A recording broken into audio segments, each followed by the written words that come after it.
Hello everybody, मैं राजन चतुर्वेदी हाजिर हूँ अपने यूट्यूब चैनल फिजिक्स मंत्रा पर।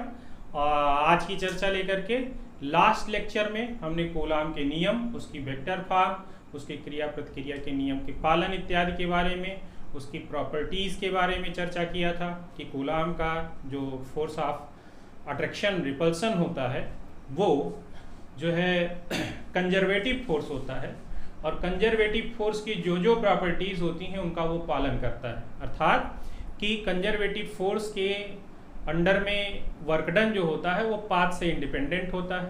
क्लोज पाथ में किया गया कार्य जीरो होता है। फोर्स को निगेटिव ग्रेडियंट ऑफ पोटेंशियल के रूप में हम रिप्रेजेंट कर सकते हैं और साथ साथ कंजर्वेटिव फोर्स का कर्ल भी जीरो होता है।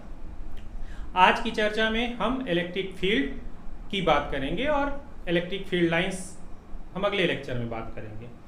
इलेक्ट्रिक फील्ड की बात करने से पहले आप सभी लोग जानते हैं, सुना होगा शार्क मछली के बारे में और सिक्स्थ सेंस मतलब छठी ज्ञानेंद्रिय के बारे में भी आपने सुना होगा। तो इलेक्ट्रिक फील्ड पढ़ाने से पहले मैं शार्क के बारे में कुछ बताना चाहूँगा। शार्क जो होती है वो जब शिकार पर निकलती है तो तलहटी में जो मतलब समुद्र तल में जो मछलियां छिपी होती हैं उनको वो इलेक्ट्रिक फील्ड के माध्यम से ही डिटेक्ट करती है और उसको उसकी छठी ज्ञानेंद्रिया कह सकते हैं। शार्क की स्किन पर जेली से भरे हुए कैनल्स होते हैं और ये कैनल्स उसके स्किन पे लगे हुए प्रोब्स मतलब जो सेंसर होते हैं उनसे जुड़े हुए होते हैं। और होता क्या है, जो छोटी मछलियां अर्थात जो शार्क का शिकार होती हैं वो तलहटी में जब उनकी मसल्स में कॉन्ट्रैक्शन होती है, आपको मैंने पहले लेक्चर में ही बताया था, अगर आपने सुना हो तो। नहीं सुना है, बहुत लोग होता है कि शुरुआत में वीडियो देखते हैं उसके बाद क्विट कर देते हैं तो पूरी जानकारी आपको नहीं मिल पाएगी, इसलिए पूरा वीडियो देखें फुल लेंथ का। तो मैंने पहले लेक्चर में बताया था कि हमारे शरीर की जो मसल्स है पूरी वो इलेक्ट्रिकल सिग्नल्स पर काम करती हैं। यहाँ तक कि जैसे हम घोड़ों की बात करते हैं तो घोड़े जब दौड़ते हैं तो उनकी मसल में कॉन्ट्रैक्शन और एक्सटेंशन होती है, उससे भी जो है इलेक्ट्रिक फील्ड जनरेट होती है। ठीक इसी प्रकार जो शार्क मछली के शिकार छोटी छोटी मछलियां होती हैं जो तलहटी में रहती हैं और छिपी रहती हैं, वो बालू के नीचे मतलब सैंड के नीचे बालू के नीचे छिपी रहती हैं, तो उनकी जो मसल्स में कॉन्ट्रैक्शन और एक्सटेंशन होता है, उस कॉन्ट्रैक्शन और एक्सटेंशन से उत्पन्न जो इलेक्ट्रिक फील्ड होती है, उस इलेक्ट्रिक फील्ड का जो आर्डर होता है वो नियर अबाउट होता है 5 इंटू 10⁻⁻7 न्यूटन पर कूलाम। ये इलेक्ट्रिक फील्ड का आर्डर होता है। इलेक्ट्रिक फील्ड का सिंबल ई है। कॉन्सेप्ट अभी बता रहे हैं, इससे पहले हम एक सिंपल सा एग्जांपल आपको बता दे रहे हैं आपकी जिज्ञासा के लिए कि हम इलेक्ट्रिक फील्ड पढ़ते क्यों हैं।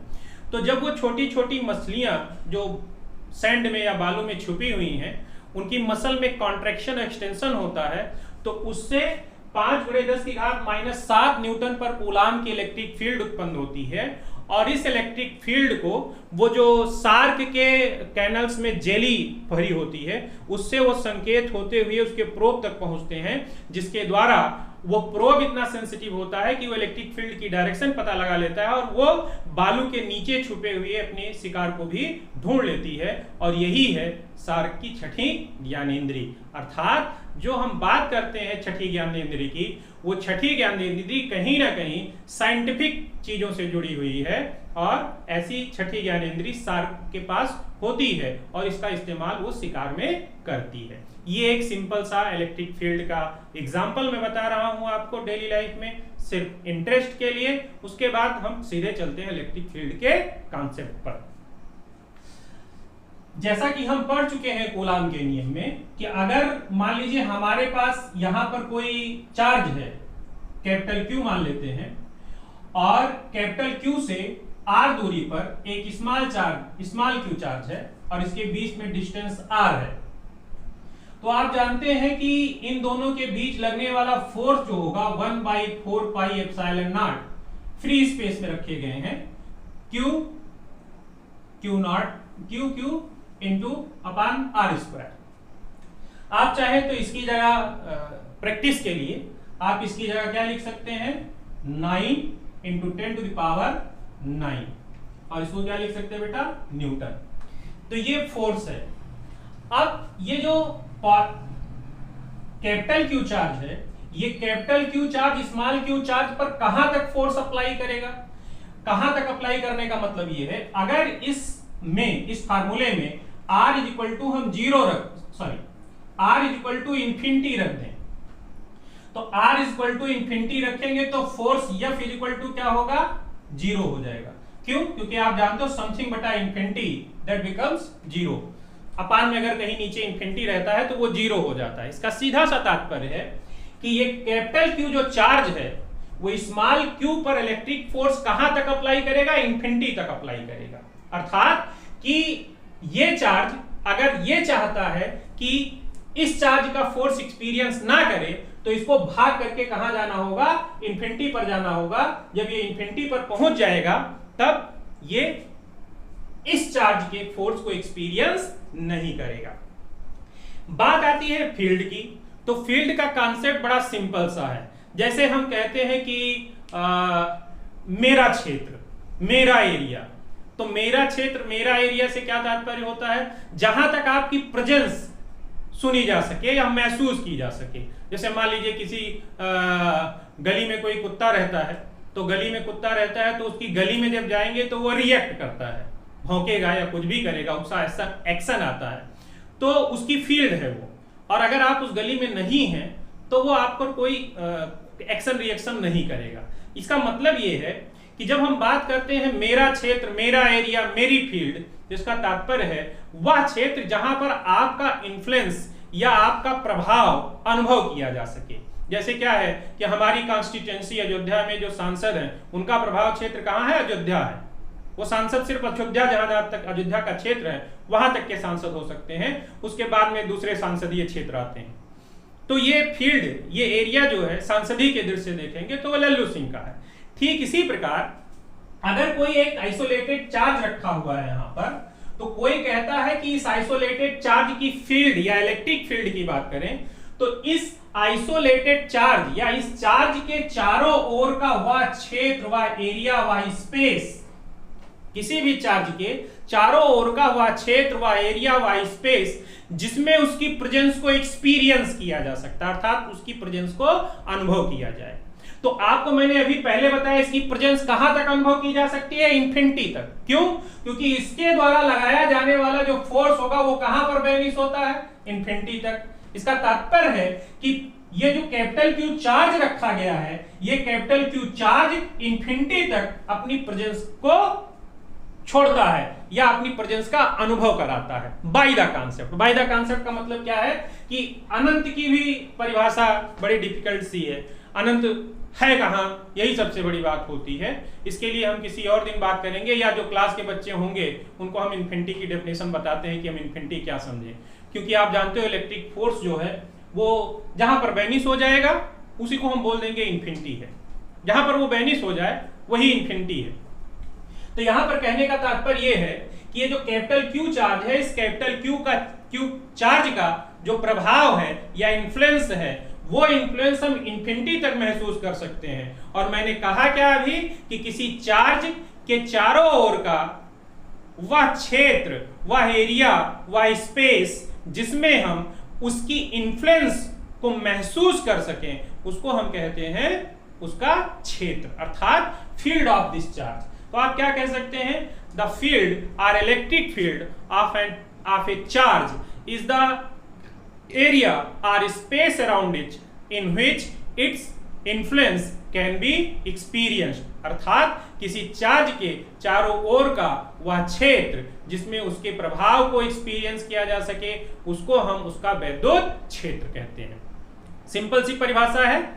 और वैद्युत क्षेत्र जब हमने डिफाइन किया तो उसके बाद अब आती है इसकी मैथमेटिकल परिभाषा बनाने की, कि हम इसकी मैथमेटिकल परिभाषा कैसे बनाएं। तो मैथमेटिकल परिभाषा बनाने के लिए भी हम एग्जांपल और लॉजिक इस्तेमाल करते हैं। देखिए क्या है लॉजिक। सपोज कर लेते हैं कि हमारे पास दो चार्जेस हैं। दो चार्जेस में एक चार्ज जो है वो कैपिटल Q1 है, और सपोज करिए कि उसका प्रभाव क्षेत्र ये है, हम लिमिट कर दे रहे हैं कि इसका ये प्रभाव क्षेत्र है, और दूसरा चार्ज यहां पे है Q2, इसका प्रभाव क्षेत्र ये है।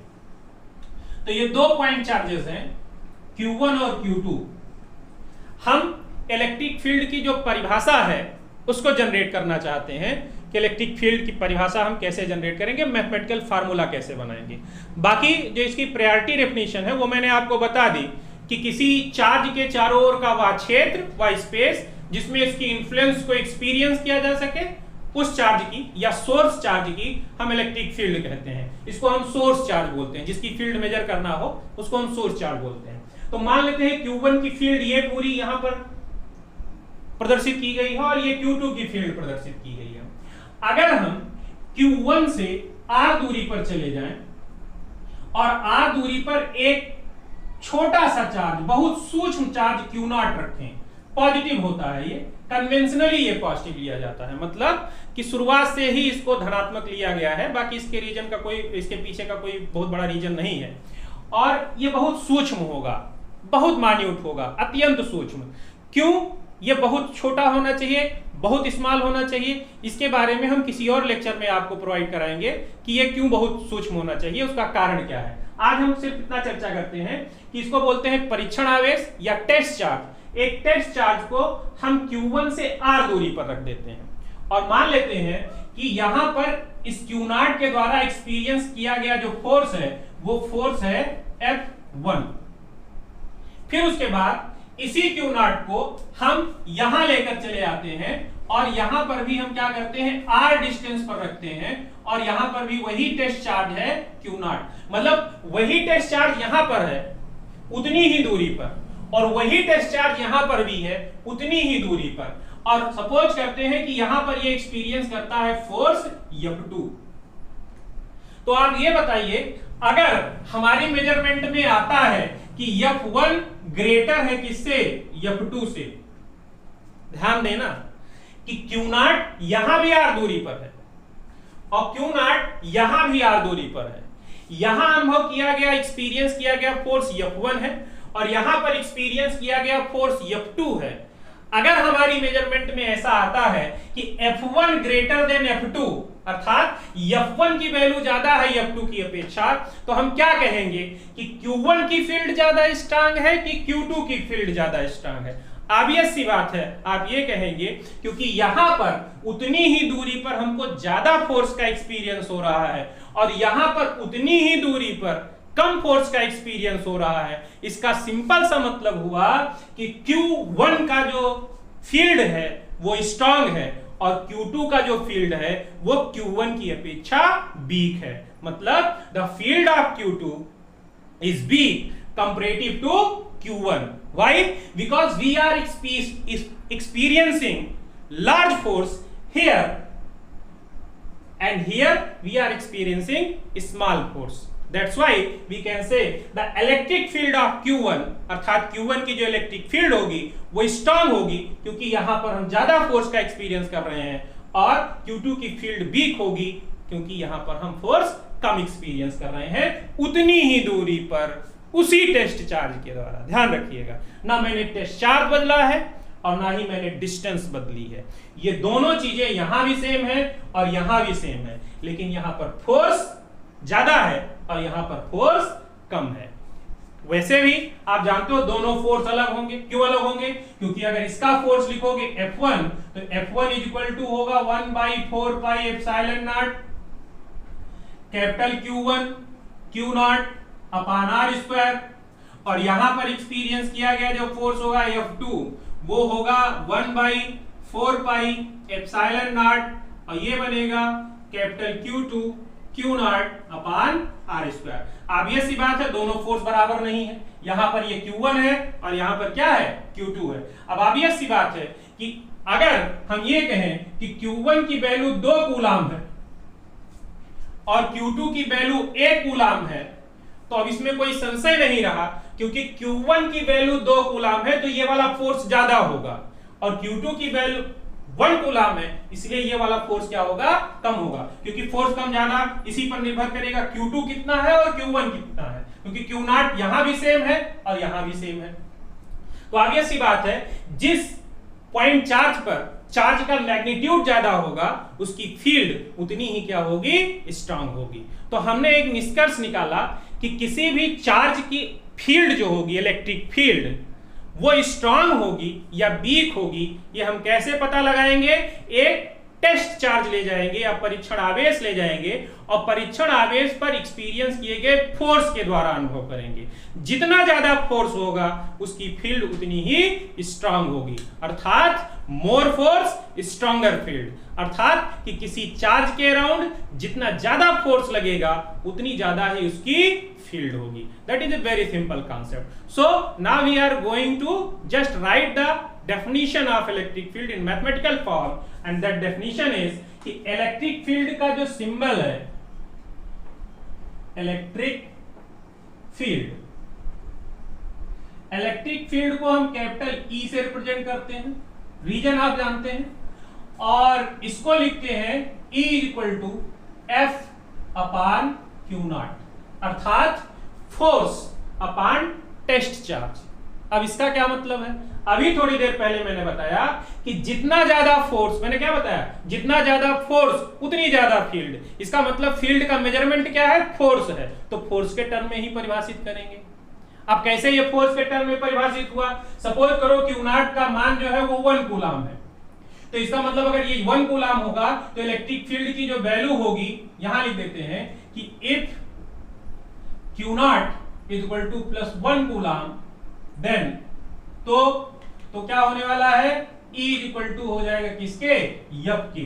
मॉड में लिखते हैं परिमाण, अर्थात कि इलेक्ट्रिक फील्ड उस फोर्स के बराबर होती है जो एकांक धनात्मक आवेश के द्वारा उस पॉइंट पर एक्सपीरियंस किया जाता है जिस पॉइंट पर हम ऑब्जर्वेशन करते हैं। अर्थात किसी सोर्स चार्ज की इलेक्ट्रिक फील्ड में किसी पॉइंट पर इलेक्ट्रिक फील्ड की वैल्यू उस पॉइंट पर स्थित एकांक धनात्मक आवेश के द्वारा यूनिट पॉजिटिव टेस्ट चार्ज के द्वारा एक्सपीरियंस किए गए फोर्स के बराबर होती है। इसका मतलब कि अगर फोर्स ज्यादा होगा तो फील्ड ज्यादा होगी, फोर्स कम होगा तो फील्ड कम होगी।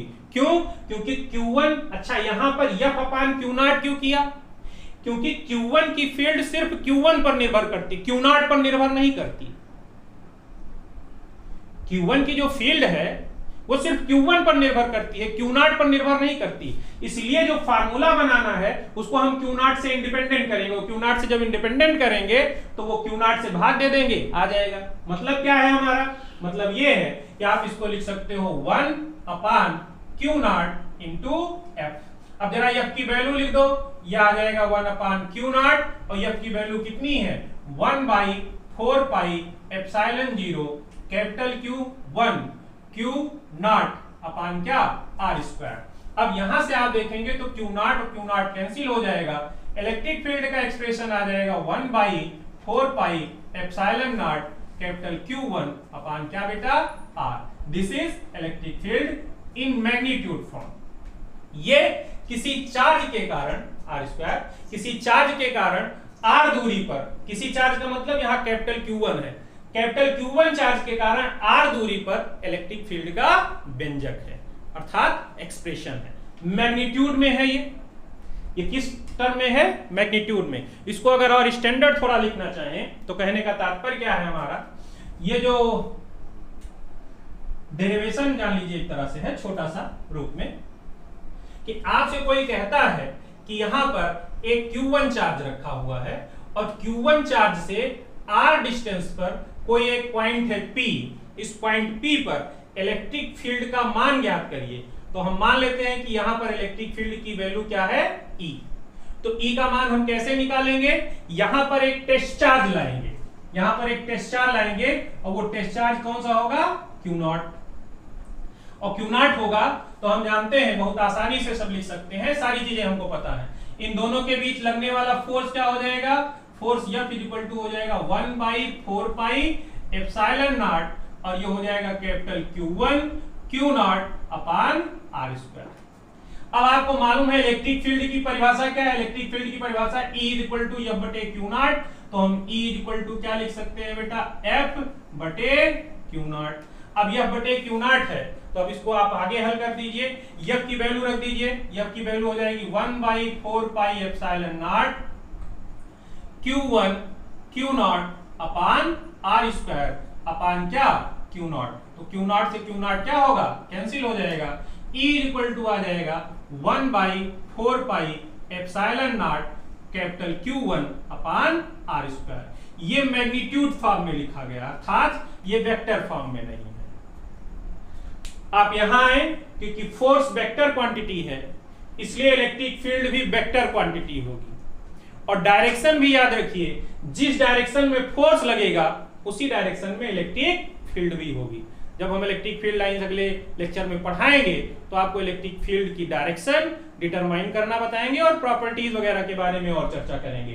तो यहां पर आप याद रखेंगे कि यब की जो डायरेक्शन होगी वही डायरेक्शन किसकी होगी, ई की डायरेक्शन। तात्पर्य क्या है कि यहां पर जब आप पॉइंट चार्ज पी पर क्यू नॉट रखोगे तो क्योंकि ये भी पॉजिटिव चार्ज है, ये भी पॉजिटिव चार्ज है, तो इस पर फोर्स की जो डायरेक्शन होगी वो किधर होगी, बाहर की ओर होगी, रिपल्सिव फोर्स लगेगा।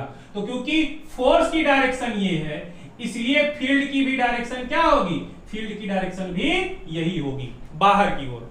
अब आप अगर ये चाहते हैं इसको हम वेक्टर फॉर्म में लिख दें, तो वेक्टर फॉर्म में कैसे हम लिख सकते हैं, बहुत सिंपल है वेक्टर फॉर्म में लिखना। करना है क्या आपको कि इधर आपको वेक्टर लगा देना है, क्योंकि इधर ये पूरा टर्म मैग्नीट्यूड में लिखा है, तो यहां पर आप सिंपली एक यूनिट वेक्टर लगा दीजिए। ये यूनिट वेक्टर क्या दिखाएगा, यूनिट वेक्टर से मल्टीप्लाई हो गया तो ये पूरी क्वांटिटी क्या बन गई, वेक्टर बन गई। क्या बन गई, वेक्टर बन गई। अर्थात कि अब हम इसको कैसे चेंज कर सकते हैं कि मान लेते हैं ये मूल बिंदु O है और यहां से इस पॉइंट P की जो वेक्टर डिस्टेंस है वो वेक्टर डिस्टेंस कितनी है, r है। तो इसको हम लिख सकते हैं, इसका मतलब यूनिट वेक्टर की जो डायरेक्शन होगी वो यूनिट वेक्टर की डायरेक्शन भी इधर ही होगी पॉइंट P के। तो यहां पर इसको हम लिख सकते हैं E equal to 1/4 pi epsilon naught Q1 upon r square. और यहां पर क्या लिख सकते हैं, वेक्टर r। आप सभी लोग जानते हो ये r स्क्वायर है, तो इसको हम क्या लिख सकते हैं, वेक्टर r के मॉड का स्क्वायर। फिर आप सभी लोग और ये भी जानते हैं, बड़ी सिंपल सी चीज है कि आप सब लोग जानते हैं कि r कैप इक्वल टू होता है वेक्टर r बटे वेक्टर r का मॉड। ये वैल्यू रख दीजिए यहां पर, तो आ जाएगा E equal to 1/4 pi epsilon naught, 1/4 pi epsilon naught, यह आ जाएगा Q1 अपान वेक्टर r के मॉड का स्क्वायर। फिर r कैप है, r कैप की जगह रखिए वेक्टर r बटे वेक्टर r का mod. Now this is square and this is another mod, they will be cube. So it will be 1/4 pi epsilon naught and this will be Q1 upon vector r की mod का cube into vector r. This is the electric field. Now what is the direction of electric field? The direction of r, because this whole term is magnitude. ये पूरा term जो लिखा गया है ये magnitude है, परिमाण है। तो E की डायरेक्शन क्या होगी, E की डायरेक्शन वही होगी जो R की डायरेक्शन होगी। और आप यहां देख रहे हो R की डायरेक्शन किधर है, ये मूल बिंदु है, R की डायरेक्शन बाहर की ओर है, तो इलेक्ट्रिक फील्ड की डायरेक्शन भी क्या होगी, बाहर की ओर होगी। So this is very simple, the direction of electric field will be in direction of the electric force experienced by unit test charge और simply you can say test charge. Test charge के द्वारा experience किए गए force की जो direction होगी वही force की डायरेक्शन ही क्या बताएगी, फील्ड की डायरेक्शन बताएगी। तो आपको कहीं अगर फील्ड की डायरेक्शन डिटरमाइन करनी होती है तो जैसे मैंने बताया था कि फोर्स पिछले वाले लेक्चर में कि फोर्स की डायरेक्शन कैसे डिटरमाइन करेंगे, दोनों पॉइंट को मिलाने वाली रेखा के अनदिश, दोनों पॉइंट्स को मिलाने वाली रेखा के अलोंग, बाहर की ओर या अंदर की ओर। और दोनों को मिलाने वाली रेखा के अलोंग अगर फोर्स रहेगा तो फील्ड भी उसी के अलोंग रहेगी। अगर सिंगल चार्ज है, मल्टीपल चार्ज या अनचार्ज डिस्ट्रीब्यूशन के लिए क्या स्थिति होगी उसकी बात हम आगे जब आएंगे वो सारे लेक्चर तो उसमें बात करेंगे। सो व्हाट, इलेक्ट्रिक फील्ड की डायरेक्शन जो होगी वो फोर्स की ही डायरेक्शन होगी। तो ये इलेक्ट्रिक फील्ड जो आया ये वेक्टर फॉर्म में आया। ये किस फॉर्म में आया, वेक्टर फॉर्म में आया। तो हमने आज बात की इलेक्ट्रिक फील्ड की। क्या बताया आपको कि किसी भी सोर्स चार्ज का इलेक्ट्रिक फील्ड उसके चारों ओर का वह एटमॉस्फेयर है, वह स्पेस है, वह क्षेत्र है जिसमें उस सोर्स चार्ज की इन्फ्लुएंस को, प्रभाव को, अर्थात उसके इलेक्ट्रोस्टैटिक फोर्स को एक्सपीरियंस किया जा सकता है। और फार्मूले के अनुसार किसी भी सोर्स चार्ज का फोर्स, इलेक्ट्रिक फोर्स कहां तक एक्सपीरियंस किया जा सकता है, इंफिनिटी तक। क्योंकि मैंने आपको रख के बताया था कि 1/4 पाई एप्सिलॉन 0 Q1 Q2 अपान R स्क्वायर में जब हम R की जगह क्या रखेंगे, R इक्वल टू इंफिनिटी, तो फोर्स का मान क्या हो जाएगा, 0 हो जाएगा। कब, जब R बराबर हम क्या रखें, अनंत रखें। तो इसका मतलब है किसी चार्ज का जो इलेक्ट्रोस्टैटिक प्रभाव है, वो इलेक्ट्रोस्टैटिक प्रभाव का मतलब इलेक्ट्रोस्टैटिक फोर्स ऑफ अट्रैक्शन या रिपल्सन कहां तक एक्सपीरियंस किया जा सकता है, अनंत तक। या अनंत का भी मुद्दा बड़ा गंभीर है कि अनंत होगा कहां तक, क्योंकि हम जानते नहीं हैं, लेकिन हम जानते हैं डेली लाइफ में अनंत डिफाइन होता है कैसे, ये हम कहीं किसी लेक्चर में बात करेंगे जब जानेंगे कि इंफिनिटी की ज्यादा जरूरत है। और फिर मैंने आपको बताया कि इलेक्ट्रिक फील्ड हम डिफाइन कैसे करेंगे, तो मैंने आपको बहुत सिंपली लेक्चर में समझाया कि किसी सोर्स चार्ज के चारों ओर पर अगर हम कोई पॉइंट चार्ज रखते हैं तो जितना ज्यादा फोर्स लगेगा उतनी ज्यादा फील्ड होगी।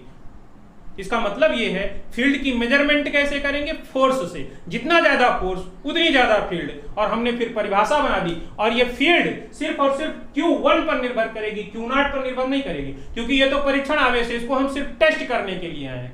क्या टेस्ट करने के लिए लाए हैं, Q1 की फील्ड टेस्ट करने के लिए आए हैं। तो यहां हमको Q1 की फील्ड निकालनी है, Q0 की नहीं। इसका मतलब जो फील्ड होगी, जो फार्मूला आना चाहिए वो Q0 से इंडिपेंडेंट होना चाहिए। तो फील्ड का मेजरमेंट करेगा फोर्स, और फार्मूला Q0 से इंडिपेंडेंट होना चाहिए। तो हमने फार्मूला लिख दिया, डिफाइन कर दिया, E इक्वल टू F बटे Q0।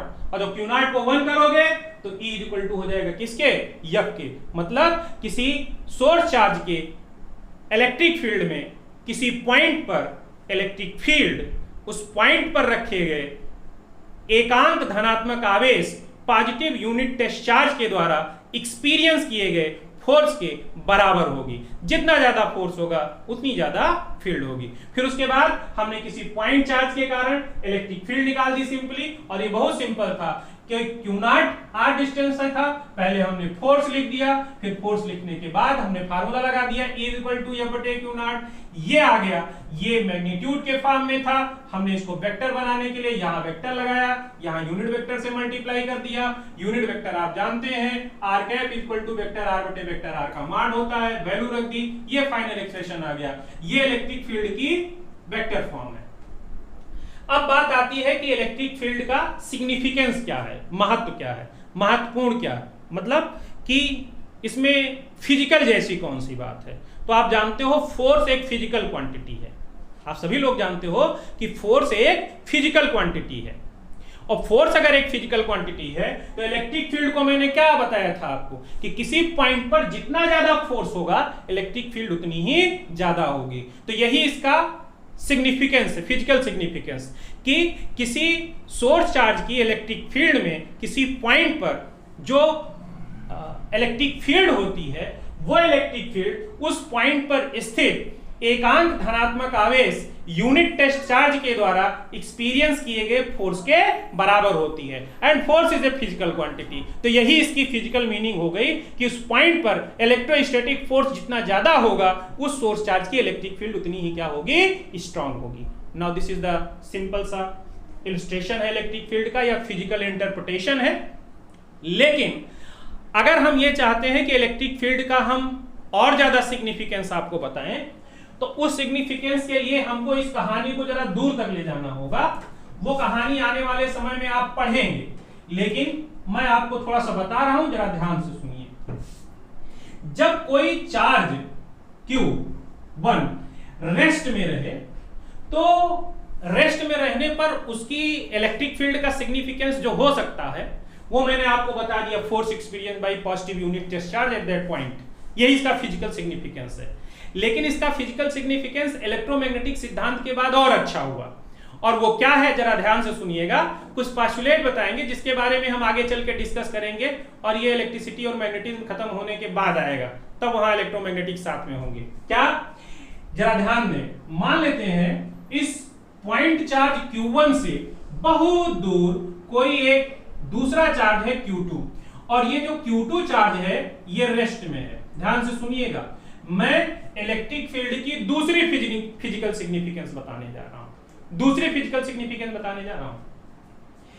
और ये जो Q1 है, ये Q1 चार्ज मान लेते हैं इस दिशा में या किसी विपरीत दिशा में, ये Q1 चार्ज एक्सेलरेटेड है। एक्सेलरेटेड है, यानी कि त्वरित है। अब ध्यान दें, मैक्सवेल का विद्युत चुंबकीय सिद्धांत ये कहता है, जो कि आप आगे पढ़ेंगे, यहां जरूरत है तो बता दे रहे हैं, कि जब कोई चार्ज एक्सेलरेटेड होता है, जब कोई चार्ज त्वरित होता है, तो त्वरित होने पर वो इलेक्ट्रोमैग्नेटिक वेव छोड़ता है या इलेक्ट्रोमैग्नेटिक रेडिएशन छोड़ता है। अर्थात कि जब कोई मैक्सवेल के विद्युत चुंबकीय सिद्धांत के अनुसार, according to electromagnetic theory of Maxwell, when a charge accelerated it emits electromagnetic wave या इलेक्ट्रोमैग्नेटिक रेडिएशन। अर्थात जब कोई चार्ज एक्सेलरेटेड होता है तो वो इलेक्ट्रोमैग्नेटिक वेव छोड़ता है या इलेक्ट्रोमैग्नेटिक रेडिएशन छोड़ता है। इलेक्ट्रोमैग्नेटिक रेडिएशन का मतलब होता है ऊर्जा। तो जब ये इलेक्ट्रोमैग्नेटिक वेव छोड़ेगा तो वो इलेक्ट्रोमैग्नेटिक वेव जो होती है, इलेक्ट्रोमैग्नेटिक वेव का मतलब वैद्युत चुंबकीय तरंगे, तो ये इलेक्ट्रोमैग्नेटिक वेव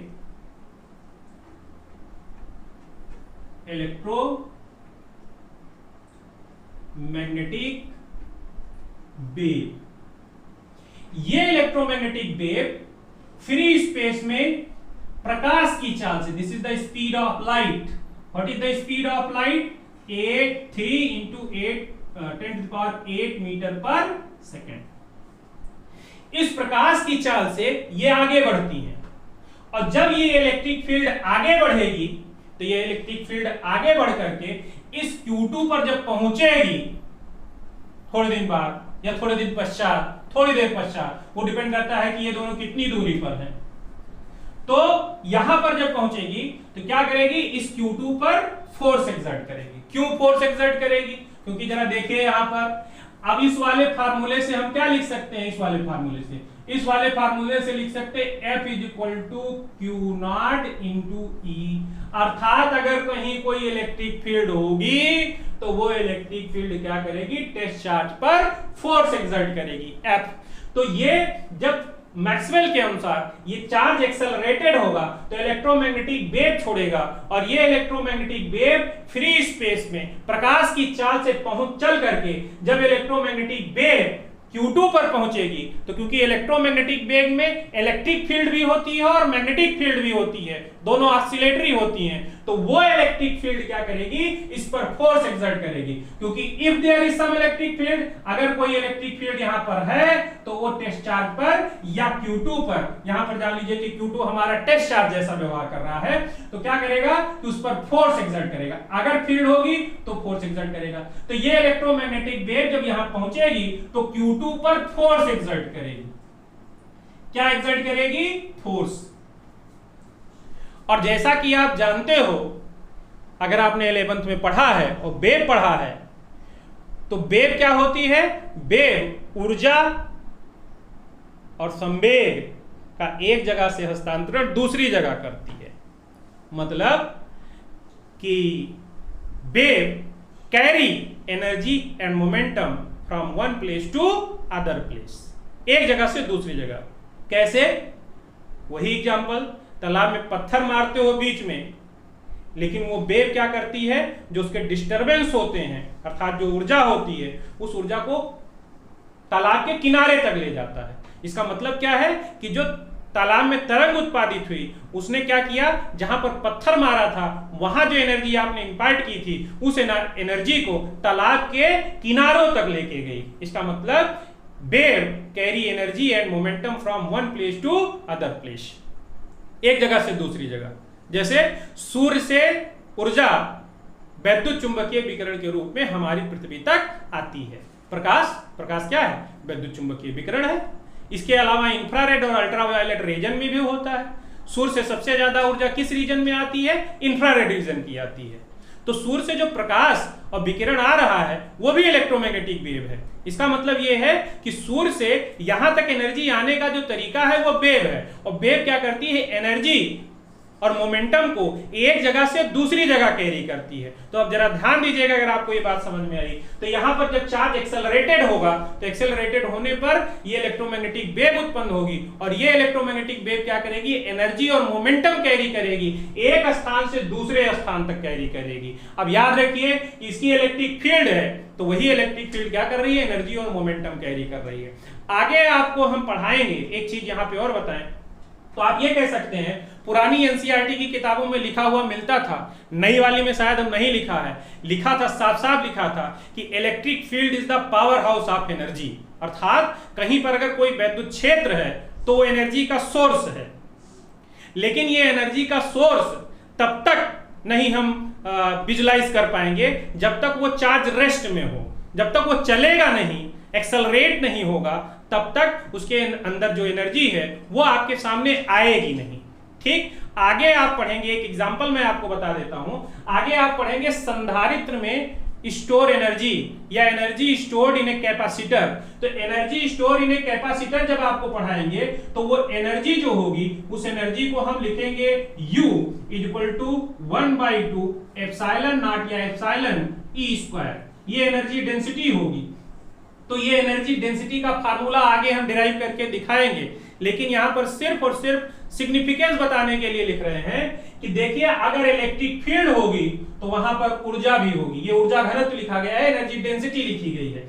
अगर कहीं पर ई इलेक्ट्रिक फील्ड है तो उसकी एनर्जी डेंसिटी इतनी होगी। अगर इलेक्ट्रिक फील्ड जीरो हो जाती है तो इलेक्ट्रोस्टैटिक एनर्जी डेंसिटी भी क्या हो जाएगी, जीरो होगी। इसका मतलब कहीं इलेक्ट्रिक फील्ड होगी तो एनर्जी भी होगी। इसका मतलब कि इलेक्ट्रिक फील्ड एनर्जी का पावर हाउस है। तो मैंने इलेक्ट्रिक फील्ड की दो इंटरप्रिटेशन आपको बताई, दो फिजिकल सिग्निफिकेंस बताए। क्या क्या, कि किसी पॉइंट पर इलेक्ट्रिक फील्ड उस पॉइंट पर स्थित पॉजिटिव यूनिट टेस्ट चार्ज के द्वारा एक्सपीरियंस किए गए फोर्स के बराबर होती है। यही इसका फिजिकल सिग्निफिकेंस है। फिजिकल सिग्निफिकेंस का मतलब क्या होता है, कोई भौतिक चीज जो हम मापते हो, तो भौतिक चीज क्या है, हम फोर्स नापते हैं तो फोर्स कैसी क्वांटिटी है, फिजिकल क्वांटिटी है। तो इलेक्ट्रिक फील्ड का एक इंटरप्रिटेशन ये, और दूसरा इंटरप्रिटेशन मैंने आपको मैक्सवेल के अकॉर्डिंग दिया, जो आगे चल के इसी पेपर में मैं आपको पढ़ाऊंगा। तब तक आप इंतजार करिए। क्या बताया था कि जब Q1 एक्सेलरेटेड होगा तो एक्सेलरेटेड चार्ज इलेक्ट्रोमैग्नेटिक वेव छोड़ता है, और ये इलेक्ट्रोमैग्नेटिक वेव जब यहाँ Q2 पर पहुंचेगी तो इस पर फोर्स एक्सर्ट करेगी, क्योंकि अगर कोई फील्ड होगी तो वो फोर्स एक्सर्ट करेगी। और मैंने बताया फिर कि वेव क्या करती है, एक जगह से एनर्जी दूसरी जगह ले जाती है। इसका मतलब कि ये इलेक्ट्रोमैग्नेटिक वेव जो होगी वो एनर्जी यहां से कैरी कर करके यहां ले जाएगी। अब भैया बताओ, अगर एनर्जी थी नहीं तो ले कहां से गई? इसका मतलब कि यहां पर एनर्जी थी, तभी तो इलेक्ट्रोमैग्नेटिक वेव लेकर गई। और यही इंटरप्रिटेशन में बता रहा हूं कि किसी चार्ज की जो इलेक्ट्रिक फील्ड होती है वो पावर हाउस होती है एनर्जी का, लेकिन वो एनर्जी तब तक अपीयरेंट नहीं होती जब तक चार्ज एक्सेलरेट ना हो। ये ठीक ऐसे ही है कि अगर आपके सामने एक बोरी RDX रख दिया जाए तो एक बोरी RDX आप रख देंगे तो RDX जब तक फटेगा नहीं तब तक उसमें कितनी ऊर्जा है आप नहीं जान सकते। ठीक इसी प्रकार जब तक चार्ज रेस्ट में रहेगा तब तक उसकी इलेक्ट्रिक फील्ड में जो एनर्जी है वो अपीयर नहीं होगी आपके सामने। लेकिन जब वो चार्ज एक्सेलरेट होगा तो एक्सेलरेट होने पर वो एनर्जी इलेक्ट्रोमैग्नेटिक रेडिएशन या इलेक्ट्रोमैग्नेटिक वेव के रूप में आपके सामने प्रकट होती है। अगर ये कॉन्सेप्ट थोड़ा कम भी समझ में आया हो तो इंतजार करिए, क्योंकि जैसे जैसे आपके टूल स्ट्रांग होते जाएंगे तो जब हम मैक्सवेल के इलेक्ट्रोमैग्नेटिक सिद्धांत पे चलेंगे तो एक बार फिर से वहां आपको ये बात याद दिलाएंगे। और उम्मीद है कि अगर ये थोड़ा सा कष्ट समझ में आया होगा तो जब वो बताएंगे तो पूरा समझ में आ जाएगा। आज मैंने इलेक्ट्रिक फील्ड बताई, इलेक्ट्रिक फील्ड का फिजिकल इंटरप्रिटेशन बताया और उसका वेक्टर फॉर्म भी मैंने आपको डिराइव करके दिखाया। नेक्स्ट लेक्चर में इलेक्ट्रिक फील्ड लाइंस और इसकी एक और वेक्टर फॉर्म के बारे में बात करेंगे। तब तक आप इस वीडियो को देखिए, कॉन्सेप्ट को समझिए। कोई चीज़ अगर नहीं समझ में आई है तो आप कमेंट बॉक्स में पूछ सकते हैं। जो व्हाट्सएप पे जुड़े हुए बच्चे हैं वो व्हाट्सएप पे क्वेश्चन पूछ सकते हैं। और साथ में आपसे एक और रिक्वेस्ट है कि अगर आप ये वीडियो देखते हैं तो वीडियो को लाइक जरूर करें अगर आपको पसंद आता है। अगर आपको नहीं पसंद आता है तो आप सहजता से डिसलाइक भी कर सकते हैं, मुझे अच्छा लगेगा। आप लेकिन लाइक जरूर करें। मिलते हैं अगले वीडियो में। तब तक चैनल को लाइक करिए, शेयर करिए, सब्सक्राइब कराइए, लोगों को भी सब्सक्राइब कराइए जो फिजिक्स पढ़ना चाहते हैं, कॉन्सेप्ट को समझना चाहते हैं, उनके लिए है ये, और सब फ्री है। आपसे मिलते हैं अगले वीडियो लेक्चर में जल्दी ही। तब तक के लिए गुड बाय, नमस्कार।